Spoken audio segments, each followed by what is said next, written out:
Very good morning, good evening, good afternoon, guys. This is me, Master Teacher Aditya Arya, and I'm recording this video for all the commercians. सारे commerce वालों के लिए मैं record कर रहा हूँ video और बहुत इंपॉर्टेंट है आज का वीडियो।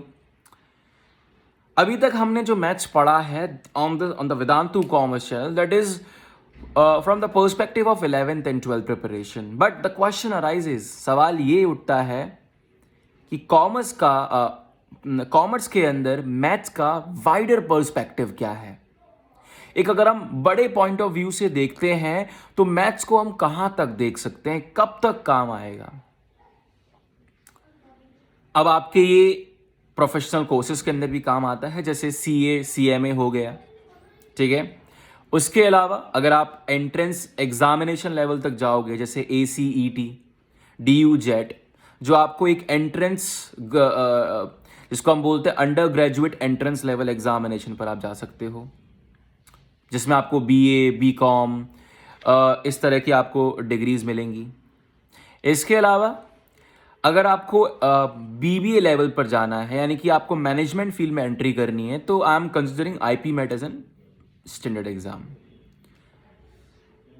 या फिर अगर आप बात करो कि आप ग्रेजुएट हो चुके हो, you have done your professional degree courses, but you wanted to go in the field of government, you wanted to work in the government sector, or you wanted to work in the banking sector, जो बहुत सारे लोग आपकी field से जाते हैं। मैं आपको एक रियलिटी चेक बताऊं तो earlier government exam and banking exam was the was only the option of non science person, लेकिन अब साइंस वाले भी इस फील्ड की तरफ बहुत बढ़ चुके हैं। In the government sector, in the banking sector, science वाले जब एक फील्ड में घुस रहे हैं तो आप एक मान के चलिए कि कॉमर्स का पर्सन मैथ्स के अंदर उतना इन्वॉल्व नहीं हो रहा है अभी, लेकिन a person from the science is having a good command on the maths, he और she is going to give you the tough competition जो मैंने देखा है। मैंने बैंकिंग सेक्टर में और गवर्नमेंट सेक्टर में तैयारी करवाई है। BA BCom के जो आपके फील्ड के बच्चे होते हैं, आई फाउंड इट कि I am teaching a kid, और वो इसलिए होता है बेटा क्योंकि हम इस लेवल पर, जो मैं आपको बार बार बोलता रहता हूं कि enjoy your life, but yes eight the same time focus on your career. अपने करियर पर फोकस करो। ऐसा ना हो कि आप तैयारी कर रहे हो और आफ्टर सम 3-4-5 years जब आपका पूरा रिश्ता खत्म हो चुका होगा मैथ्स के साथ, शायद अगर आप कनेक्टेड नहीं रहते हो तो, अगर आपकी आंखें नहीं खुलती हैं तो, and you will feel at that time कि यार competition is too tough, because now competition is not among the BA BCom person, arts और commerce person. Competition is with everyone.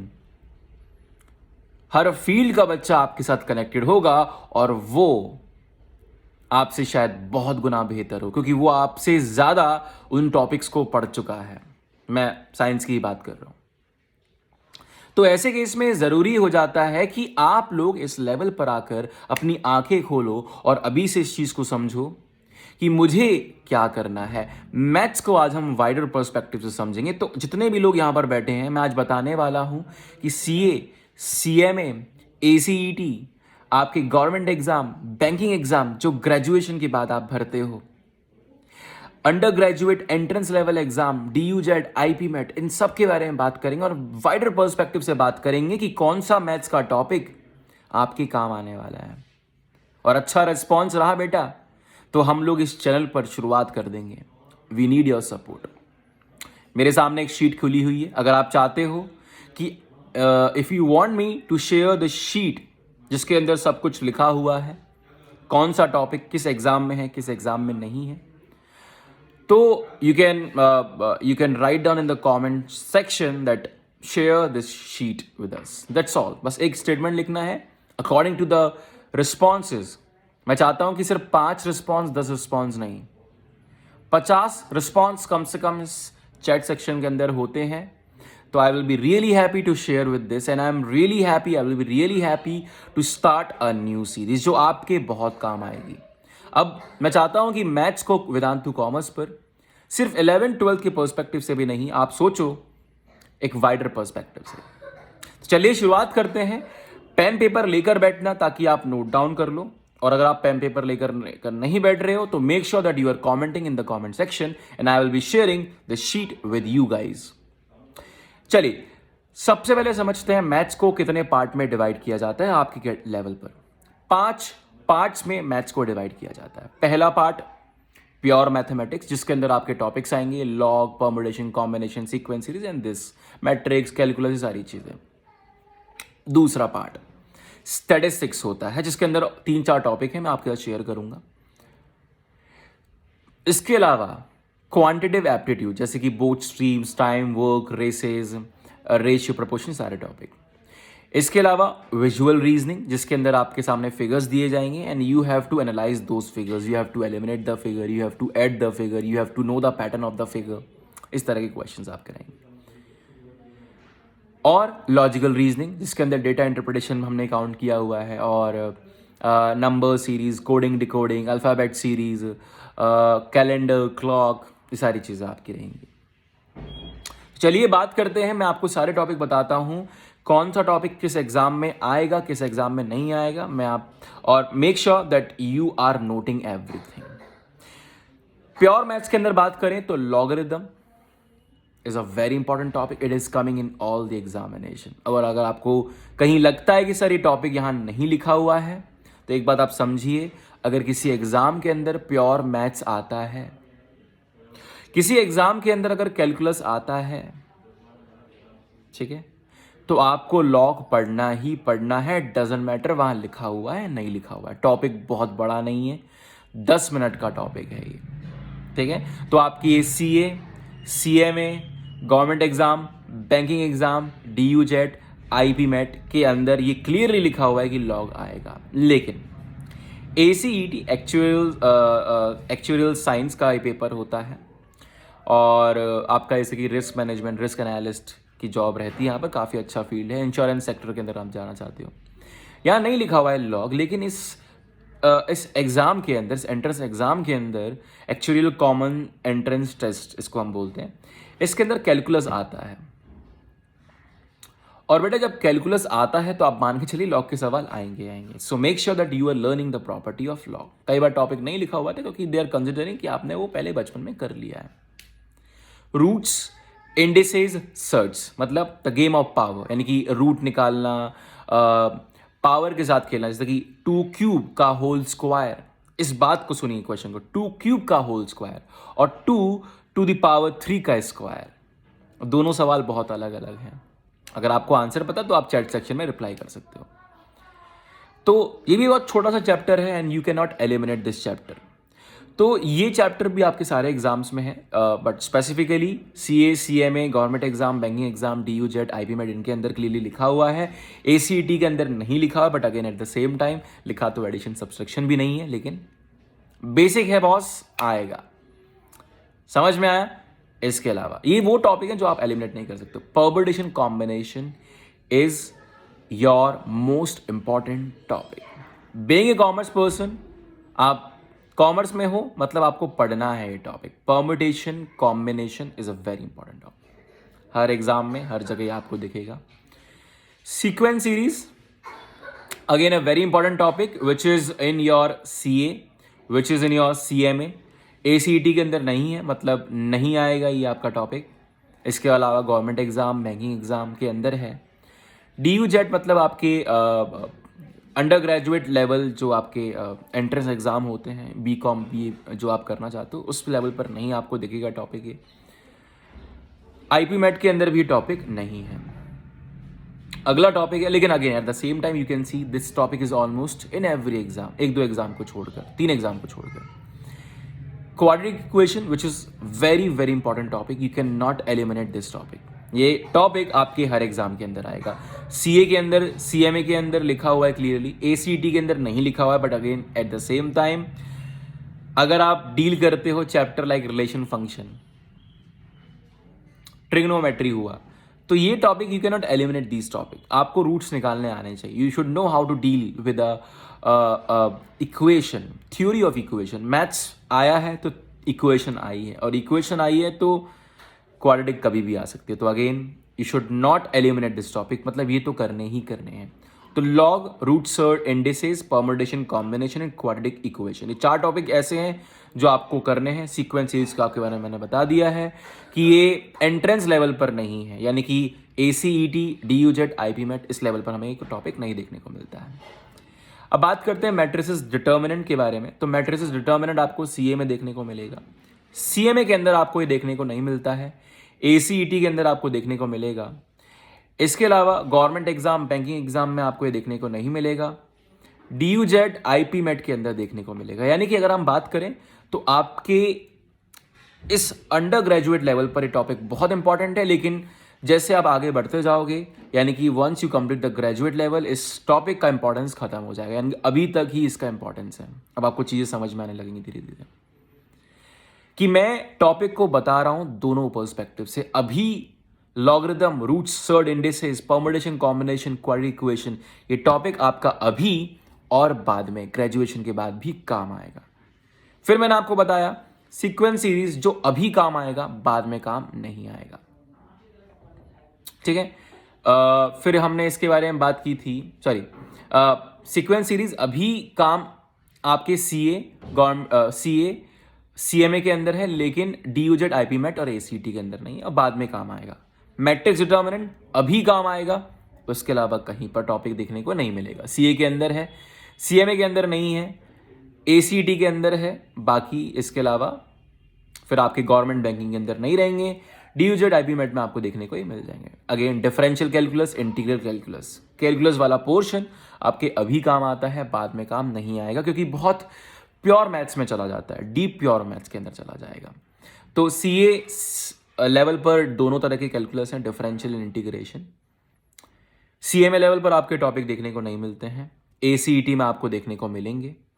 Government और बैंकिंग एग्जाम सेक्टर में आपको देखने को नहीं मिलेंगे. और आप किसी भी लेवल पर जाओ, अगर आप गवर्नमेंट और बैंकिंग के अंदर, तो ये टॉपिक आपको नहीं मिलेंगे. लेकिन हाँ, हो सकता है कि अगर आप पोस्ट ग्रेजुएशन करना चाहते हो इकोनॉमिक्स की फील्ड में या फिर स्टैट्स की फील्ड में, तो शायद आपको देखने को ही मिल सकता है. ठीक है. Same goes with the matrix determinant. इसके अलावा DUJET, IPMET के अंदर ये टॉपिक आपको देखने को मिलेगा. अब सवाल है सेट्स, रिलेशन, फंक्शन. बहुत ही बेसिक टॉपिक है. ये टॉपिक आपको CA, CMA, ACET लेवल तक देखने को मिलेगा, और उसके बाद ये banking exam, government exam, DUJET, IPMET में देखने को नहीं मिलेगा. अब सवाल आता है probability. Again the same importance topic, same level of important जो आपके परमुटेशन, कॉम्बिनेशन हमने दिया था, ये आपके हर एग्जाम में हमेशा आपके साथ रहेगा. तो बीइंग अ कॉमर्शियन, आप ये 2 टॉपिक, प्रोबेबिलिटी, परमुटेशन, कॉम्बिनेशन, और मैं आपको एक टॉपिक बताऊंगा स्टैटिस्टिक्स, ये 3 तो आपको हमेशा करने ही करके रखने हैं. ठीक. अब इसके अलावा प्रोबेबिलिटी हर किसी एग्जाम में आपको देखने को मिलेगा. लीनियर प्रोग्रामिंग जो सिर्फ और सिर्फ CA और आपके 12th के अंदर आता है. वेक्टर्स की बात करें तो आपके CA, CMA के अंदर ये टॉपिक बिल्कुल भी नहीं है आपके, लेकिन ACET, DUJET और आपके IPMET के अंदर ये टॉपिक है. मतलब एंट्रेंस लेवल पर ये टॉपिक आपको देखने को मिल जाएगा. ठीक है. इसके अलावा बेसिक मैथ्स के अंदर जो अपना रहता है सिंप्लीफिकेशन फॉर्मूला, ये करना है अपने को. सिंप्लीफिकेशन फॉर्मूला आप किसी भी लेवल पर हो, आपके ये काम आएगा. अगर आपके मैथ्स इंक्लूडेड है तो ये काम आने वाला है. सवाल ये है. ठीक है. तो अब आप चाहो पोस्ट ग्रेजुएशन में चले जाइए, आप चाहे बैंकिंग सेक्टर का एग्जाम दे रहे हो, ये जो सिंप्लीफिकेशन प्रोसेस है ये टॉपिक रहता है. इसके अलावा ट्रिग्नोमेट्री. अब ट्रिग्नोमेट्री जो टॉपिक आपके 11th के अंदर आता है, फिर 12th के अंदर अगर आप कैलकुलस के साथ डील करते हो तो ये टॉपिक आता है. तो अगेन 11th के अंदर बहुत डीप में बहुत अच्छे से हमें करना होता है, लेकिन 12th क्लास के अंदर इसका इंपॉर्टेंस सिर्फ इतना सा रहता है कि आपको डिफरेंशियल कैलकुलस और इंटीग्रल कैलकुलस में इसका बेसिक यूज आना चाहिए. मतलब double angle formula, basic trigonometric ratios, जो छोटे छोटे फॉर्मूले होते हैं, वो सारी चीज़ें. लेकिन अगर हम बात करें CA के अंदर आपको देखने को नहीं मिलेगा, CMA के अंदर आपको देखने को नहीं मिलेगा, फिर आपको ACT में देखने को नहीं मिलेगा, यस, बट गवर्नमेंट एग्जाम में आपको देखने को ही मिल जाएगा। जैसे कि आपके SSC CGL आपका एग्जाम हुआ, जो बहुत फेमस एग्जाम है, स्टाफ सिलेक्शन कमीशन एग्जाम। ये टॉपिक आपको banking exam, DUJET, IP MET कहीं देखने को नहीं मिलता है। तो आप ये कह सकते हो कि इसका इंपॉर्टेंस बहुत कम है, और वाकई में होना भी चाहिए, because this topic is more related to the field of science. इसके अलावा बेसिक अलजेब्रिक फॉर्मूले जो आपको आने चाहिए, चाहे आप किसी भी एग्जाम में हो। बेसिक अलजेब्रिक फॉर्मूले, ये हो गया आपका। न्यूमेरिकल मेथड, ये एक बहुत डिफरेंट टॉपिक है जो आप 11th 12th में नहीं पढ़ते हो, लेकिन आपको ये बाद में इसकी प्रिपरेशन करनी होती है। मैं आपको बता देता हूँ, आपको ACET एग्जाम को छोड़कर किसी के अंदर नहीं है, बहुत अलग से आपको पढ़ना पड़ेगा ACET एग्जाम के अंदर न्यूमेरिकल मेथड्स। अगर आप चाहते हो तो हम लोग इसको डिस्कस कर सकते हैं। देखिए, ये सब टॉपिक मैं आपको बता रहा हूँ ताकि आपके रिस्पॉन्स के अकॉर्डिंग हम कुछ हफ्तों के बाद इस चीज़ को शुरू कर पाएँ।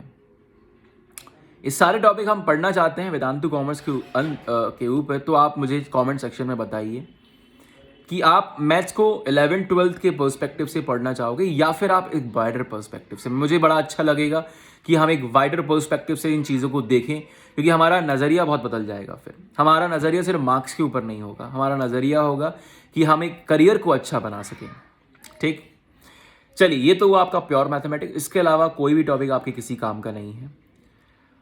अब फटाफट से बात करते हैं विजुअल रीजनिंग के ऊपर, जो मैंने आपको बताया था कि आपके टॉपिक्स कौन कौन से होते हैं। पैटर्न कंप्लीशन, यानी कि आपको एक फिगर दे दिए जाएंगे, 4 फिगर, एक पर्टिकुलर पैटर्न में, लाइक ए क्लॉक 30 डिग्री से घूम रहा होगा, आपसे 5वां फिगर पूछ लिया जाएगा।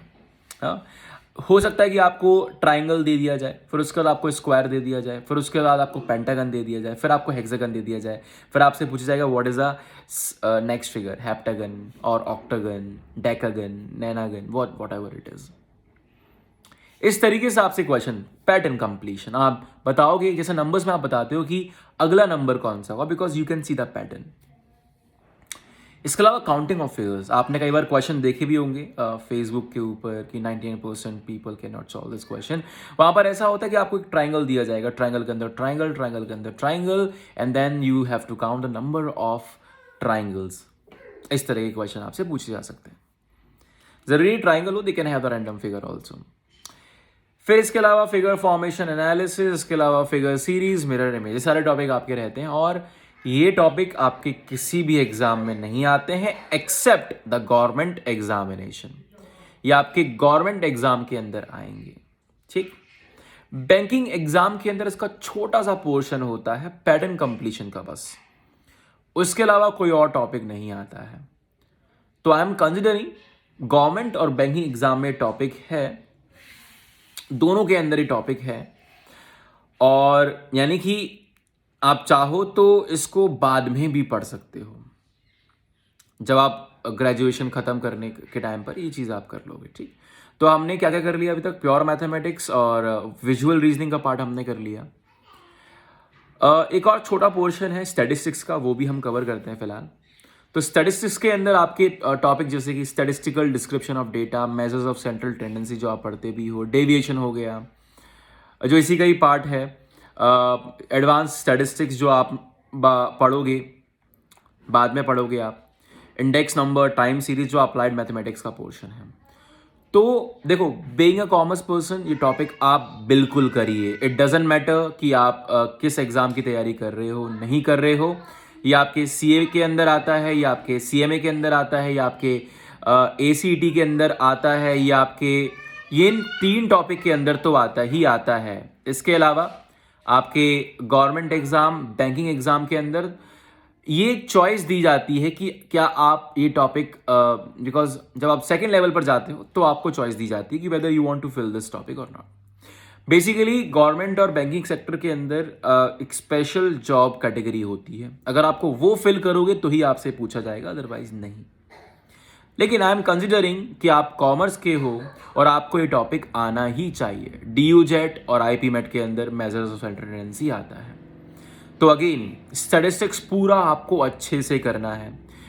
आप बाद में भी अगर आप देखोगे, अगर आप बोलते हो कि इसका इंपॉर्टेंस क्या है अपार्ट फ्रॉम दीज थिंग्स, मैं साइंस के पर्सपेक्टिव से बताऊं तो आज जैसे कि डेटा साइंस का बूम चल रहा है ना, यू शुड तो you should no you should know the statistics portion, यानी कि जो 5-10 साल काम कर चुका है इंजीनियरिंग सेक्टर के अंदर, तो वहाँ पर भी लोग इस चीज़ को सीख रहे हैं। अब आपके पास यहाँ पर एडवांटेज है, आपको जैसे मैंने आपको बताया था स्टार्टिंग में कि मैथ्स का एडवांटेज लेते हैं, जहाँ पर मैथ्स एग्जाम आ जाता है आपके इंजीनियरिंग के जो स्टूडेंट्स होते हैं वो बहुत एडवांटेज ले जाते हैं, क्योंकि वो कनेक्टेड रहते हैं चीज़ों से, लॉजिकल चीज़ों से।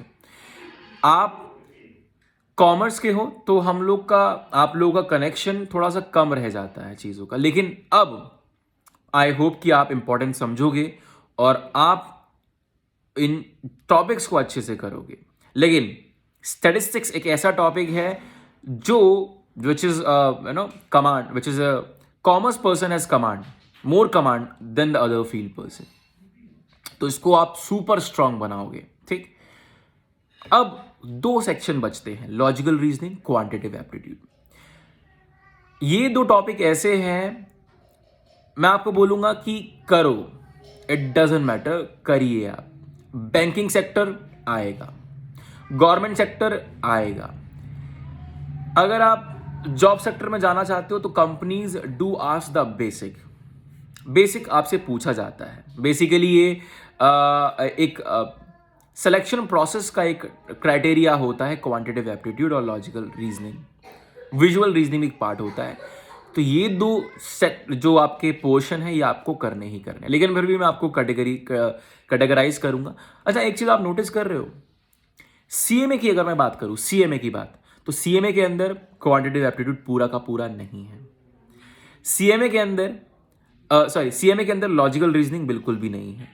सीएमए के अंदर क्वांटिटेटिव एप्टीट्यूड के सिर्फ 2 टॉपिक हैं, simple interest, compound interest, ratio proportion, जो उनके मतलब आप बोल सकते हो जो प्रैक्टिकल एप्लीकेशन के हिसाब से है। स्टैटिस्टिक्स पूरा का पूरा है।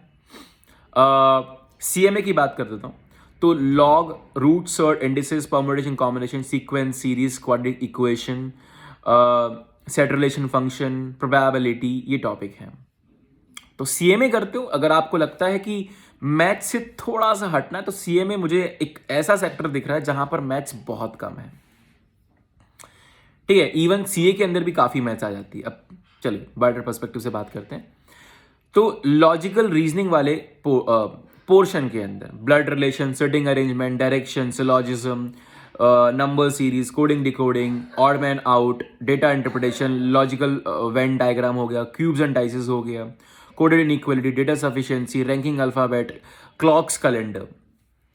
तो ये सारे टॉपिक आपके सीएमए के अंदर नहीं है, एसीईटी के अंदर नहीं है, डीयूजेट आईपीमेट के अंदर सिर्फ कोडिंग डिकोडिंग है। Yes, number series and coding decoding ये करना है। बाकी सीए के अंदर आपके blood relation, setting arrangement, direction, syllogism, number series, coding decoding, odd man out, ये बेसिक चीज है। समझ में आया? तो लॉजिकल रीजनिंग का ज्यादा यूज कहां पर है? गवर्नमेंट एग्जाम, बैंकिंग सेक्टर के अंदर। सीए के अंदर मैंने आपको टॉपिक बता दिए, बट हाँ, अगर बैंकिंग और गवर्नमेंट सेक्टर को के बाद अगर हम बात करें तो सीए के अंदर इसका इंपॉर्टेंस है। सीएमए के अंदर 0 इंपॉर्टेंस, डीयूजेड आईबीमेट के अंदर कोडिंग डिकोडिंग नंबर सीरीज पर फोकस करना है, और सीए के अंदर मैंने आपको टॉपिक बता दिए। अब बात करते हैं quantitative aptitude, which is the last portion to discuss in this video. अब पूरे सीए के अंदर रेशियो प्रोपोर्शन को छोड़कर कोई भी क्वांटिटेटिव एप्टीट्यूड का टॉपिक नहीं है। पूरे सीएमए के अंदर ratio proportion, simple interest, compound interest को छोड़कर कोई भी टॉपिक नहीं है। गवर्नमेंट एग्जाम, बैंकिंग एग्जाम के अंदर आपका ये टॉपिक रहेगा। इसके अलावा अगर आप डीयूजेड आईपीमेट, मतलब अगर आप entrance college under graduate entrance level examination देते हो तो आपको ये करना पड़ेगा। तो आपकी चॉइस है। मैं और जो मुझे लगता है आप में से सारे लोग अंडर ग्रेजुएट लेवल एग्जाम देना चाहते हो, आप में से सारे लोग कॉलेज की डिग्री लेना चाहते हो, अंडर ग्रेजुएशन करना चाहते हो, तो ये टॉपिक करना ही करना है। लेकिन हाँ, प्रोफेशनल कोर्सेज में इसका कोई काम नहीं है except 2 chapters, ratio proportion and simple interest, compound interest. I hope video पसंद आया होगा। अगर आप चाहते हो कि ये सारा डेटा मैं आपको रिटन इन्फॉर्मेशन में प्रोवाइड करवा दूं एक शीट के फॉर्म में, तो you can let me know in the comment section, I will be really happy. और अगर वीडियो पसंद आया हो तो प्लीज़ लाइक करना, शेयर करना, आई will be really thankful for you. ये वीडियो आप अपने दोस्त के साथ शेयर कर सकते हो because this video is having बहुत सारी इंफॉर्मेशन है। तो मैथ्स को समझने के लिए आप शेयर कर सकते हो अपने दोस्त के साथ, खासकर उसके साथ जो ये बोलता हो कि मैथ्स का कोई खास काम नहीं है। और इफ़ यू आर सर्चिंग कि how to eliminate the maths, और अगर आप ये सर्च करते हो बार बार कि करियर विदाउट मैथ्स, तो मैं तो बोलूँगा कि यार ऐसी चीज़ें सर्च मत करो, कर लो, because anyhow at some point of time you have to deal with this. लेकिन ऐसा ना हो कि जब डील करने की बारी आए, जैसे मैंने आपको बताया कि जब मैं BA BCom के बच्चों को पढ़ाता था, तब ये चीज़ मुझे दिखती थी कि like I am teaching a first standard kid, मतलब बेसिक्स बिल्कुल क्लियर नहीं है। मैं चाहता हूँ कि आपके साथ ये सिचुएशन ना आए, तो मैथ्स को बहुत अच्छे से ना सही लेकिन बेसिक्स क्लियर रखो अच्छे से। मैं ये नहीं बोलूँगा कि आपको बहुत अमेजिंगली और दिन रात मेहनत करनी है, नहीं, लेकिन हाँ, आपको बेसिक अंडरस्टैंडिंग होनी चाहिए। मैं आपको एक छोटा सा एग्जांपल दूंगा। आप में से सारे लोगों को फेसबुक चलाना आता है, बेसिक आता है। आप लोगों को यूट्यूब चलाना आता है, बेसिक आता है। लेकिन आपको पता है इस टूल को आप और भी अंदर गहरे उतर सकते हो टू अर्न समथिंग। ठीक है, आई बात समझ में? तो मेरा पर्सपेक्टिव सिर्फ वही है, मैथ्स को बेसिक कर लो, बहुत ज्यादा अगर आपको गहरा नहीं उतरना है इसके अंदर तो। ठीक, चलिए मिलते हैं अगले वीडियो के अंदर। तब तक के लिए good night, goodbye, take care, see you all in the next video.